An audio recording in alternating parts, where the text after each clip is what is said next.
Coconut Treats! Good morning, good afternoon, good evening! Gagawa tayo ngayon ng coconut cold drinks. Ito ay mura at napakabilis gawin.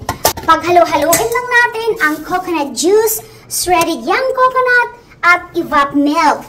Dagdagan nyo na lang ng asukal at condensed milk, pero optional lang ito kung ayaw nyo naman ng masyadong matamis. At nakikita nyo dito na binuboil ko ang evaporated milk na may kasamang sugar dahil mas maganda na makaramelize yung sugar or naging syrup dahil iba ang aroma niya kapag hinahalo nyo ito sa iba't ibang klaseng cold drinks.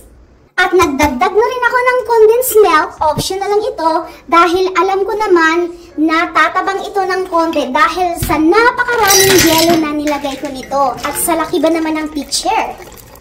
Tiyarang! Ito na! Napakabilis lang naman gumawa ng sarili niyong drinks.